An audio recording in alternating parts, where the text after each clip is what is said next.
Brazil کے علاقے Campina میں سن 2005 میں کچھ شرابی دوستوں کا گروپ سیر کو جا رہا تھا۔ تب ان میں سے ایک لڑکی کی ماں نے فکر مند ہوتے ہوئے بیٹی کا ہاتھ پکڑ کر کہا، جاؤ، خدا تمہارے ساتھ ہے، تمہاری حفاظت کرے۔ لڑکی نے جواب دیا، اگر خدا ہمارے ساتھ سفر کرنا چاہتا ہے تو اس کے لیے گاڑی کے اندر کوئی جگہ نہیں رہی، صرف گاڑی کی ڈگی میں جگہ مل سکتی ہے۔ ان کے جانے کے کچھ ہی گھنٹے بعد خبر ملی کہ ایک خوفناک حادثے میں وہ سب کے سب لوگ ہلاک ہو گئے۔ حیرت کی بات یہ تھی کہ گاڑی کے پچھلے حصے کو نقصان نہیں پہنچا۔ مارلین ڈاؤن مونرو کی ایک پارٹی میں جب ایک عملی کام کے لیے مبلغین میں سے ایک نے کہا کہ خدا نے مجھے تمہارے پاس بھیجا ہے، تب اس نے جواب دیا، اور خدا سے یہی کہو کہ مجھے اس ہفتے اس کی ضرورت نہیں۔ اس بات کے کہنے کے ایک ہفتے بعد ہی وہ اسی گھر میں مر گئی۔ ٹائٹینک بنانے والے تھامس ایڈیسن نے ایک صحافی سے پوچھے گئے سوال کے جواب میں کہا تھا کہ اس جہاز کو تو خدا بھی نہیں ڈبو سکتا۔ پھر اس جہاز کا جو حشر ہوا وہ سب کو معلوم ہے۔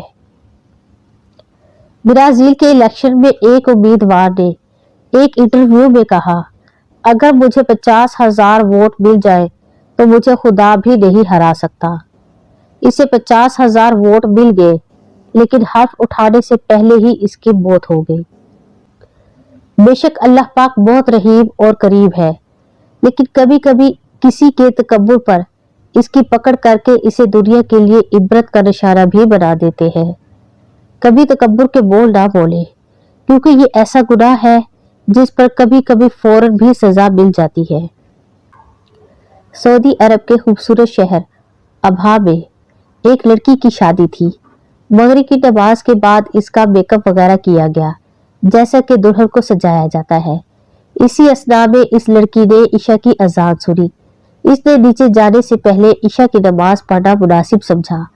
لڑکی نے اپنی ماں سے کہا کہ میں وضو کر کے نماز پڑھ لیتی ہوں، تو لڑکی کی ماں حیرت سے اسے دیکھتے ہوئے بولی، کیا تم پاگل ہو؟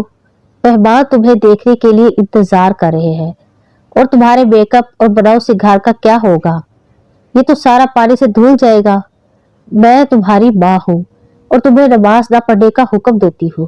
اور کہا، واللہ اگر تم نے ابھی وضو کیا تو میں تم سے ناراض ہو جاؤں گی۔ بیٹی نے کہا، اللہ کی قسم میں یہاں سے تب تک نہ جاؤں گی جب تک نماز ادا نہ کر لوں۔ میں کسی کو خوش کرنے کے لیے اپنے اللہ کی نافرمانی نہیں کر سکتی۔ اس کی ماں نے کہا، مہمان تمہیں میک اپ کے بغیر دیکھ کر کیا کہیں گے؟ وہ تمہارا مذاق اڑائیں گے اور تم کسی کو بھی اچھی نہیں لگو گی۔ لڑکی ماں کی بات سن کر مسکراتے ہوئے بولی، آپ اس لیے پریشان ہو رہی ہے کہ میں لوگوں کی نظر میں خوبصورت نہیں لگوں گی، لیکن میں تو اپنے پیدا کرنے والے کی نظر میں خوبصورت بننا چاہتی ہوں۔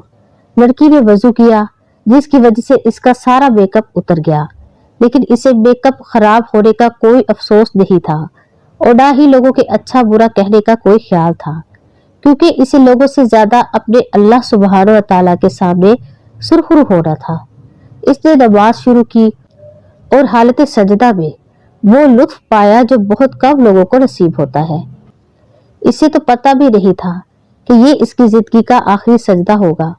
جی ہاں میرے محترم و مکرم قارئین کرام، وہ لڑکی حالت سجدہ میں ہی اپنے خالق حقیقی سے جا ملی۔ کیا خوبصورت اور عظیم اختتام تھا، اور اللہ کو قریب کرنا چاہتی تھی۔ اللہ عز و جل نے اسے اسی حالت میں سجدے میں اپنے قریب کیا جہاں ہر مسلمان اللہ کے قریب ہوتا ہے۔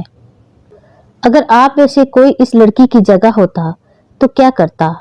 نہایت معذرت کے ساتھ یقیناً نماز کو ہی چھوڑ جاتا، جبکہ زندگی کا ایک منٹ کا بھی بھروسہ نہیں ہے۔